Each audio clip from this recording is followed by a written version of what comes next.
What's up, home slice? Lucas here. In this video, I'm going to show you guys how to learn the windmill. If you're somebody who has tried to windmill before, thought you were getting it for a second, but then just couldn't break through, couldn't get over, couldn't turn around, couldn't connect the windmills together, well, pay attention to the advice that I have in this video and apply it. And literally today, if you just apply this advice, you will most likely be able to achieve windmills.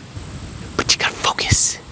So first things first, probably most common problem for beginners, right? You chose a way you want to spin. That's the easy part. But I see this happen so often for the beginner. Ready?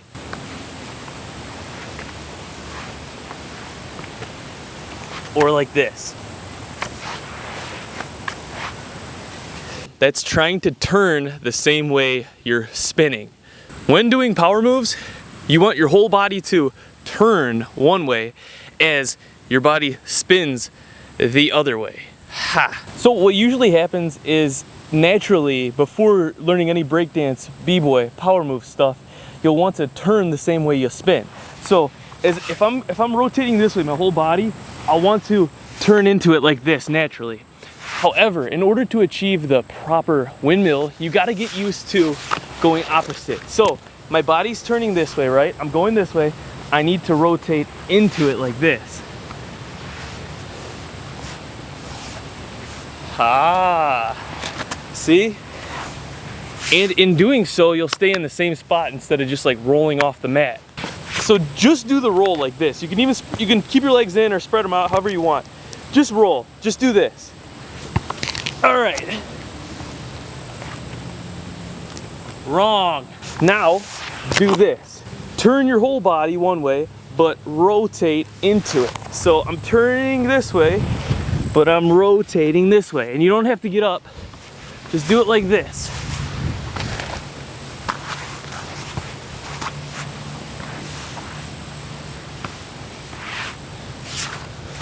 Bingo. So that is literally the most probably fundamental problem when it comes to trying to learn these spinning moves that I see. Now, I bet you a lot of you guys already knew that. You know how to fix that. Okay, second problem. How do you get back up to your hands without your feet touching? So once you get your momentum down, whether you start like this or start in the stabbing position, I usually see this a lot.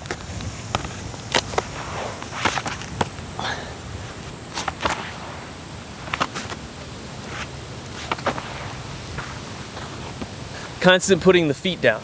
Now on the other spectrum of that, I actually see this.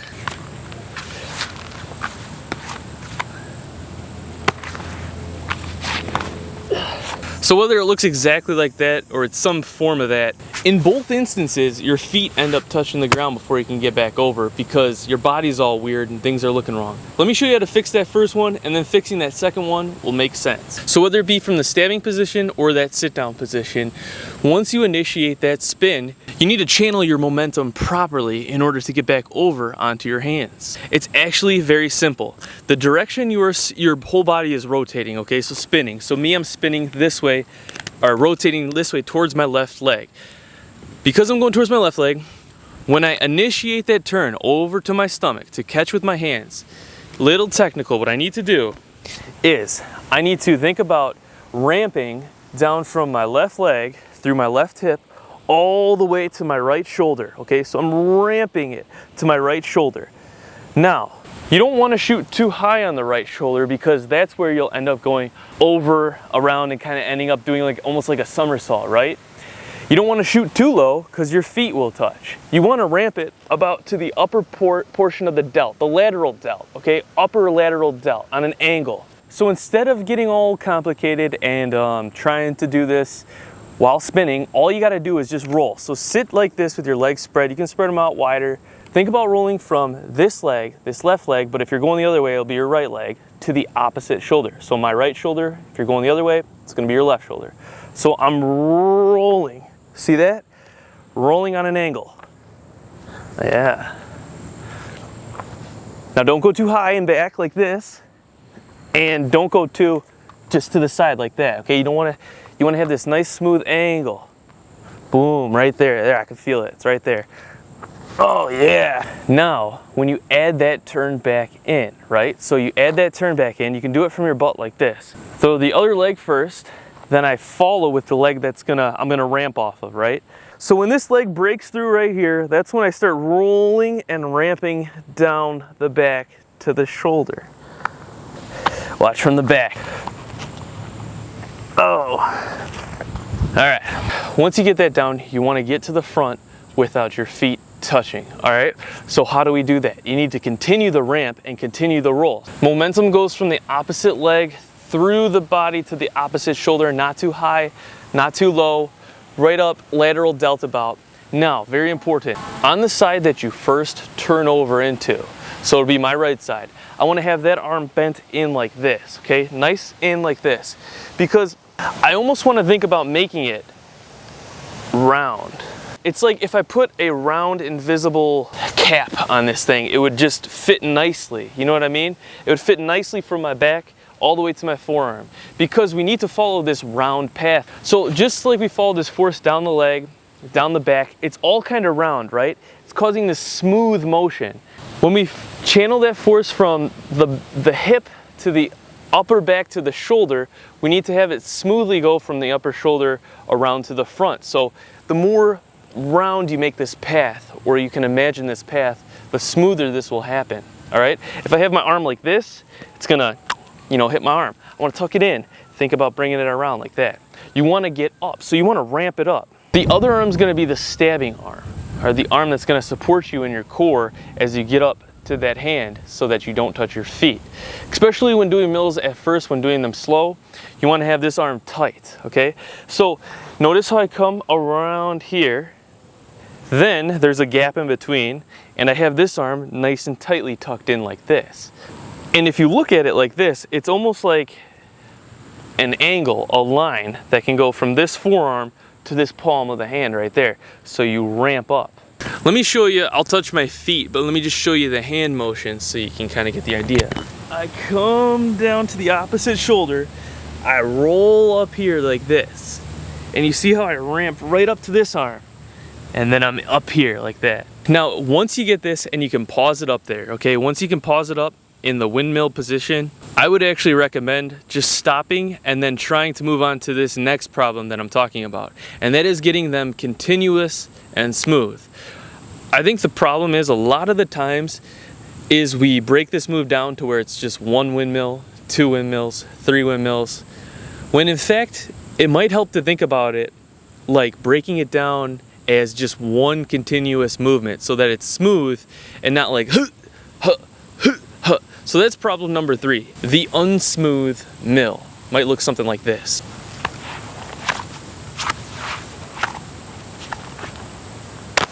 Most of you guys probably want to smooth it up. So if you do want to smooth it up, what I would recommend doing is thinking about one continuous motion. Rather than just changing your mindset and expecting that to solve all your problems, I'll show you a technical solution that usually goes along with that mindset. Now, usually after catching your first windmill, when you get back up to the stabbing position or the position where you're freezing like this, whether you started from here or not, when you get back up to this position, a lot of the times you just want to freeze right here, okay? Because you started there, or you maybe tried this before and you're like, oh yeah, grabbing that freeze.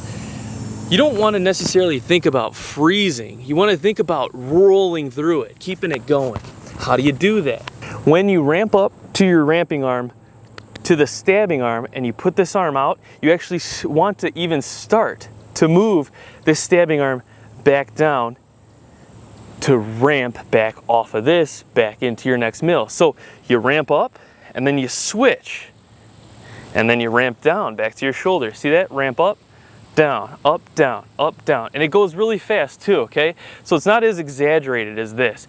Once you really get it, man, you'll just kind of be like that. You won't even really be doing too much hand motion anymore, but that'll come with a little bit of practice, okay? Just exaggerate it at first. Ramp, ramp, ramp. See, switch, switch. That'll look like this.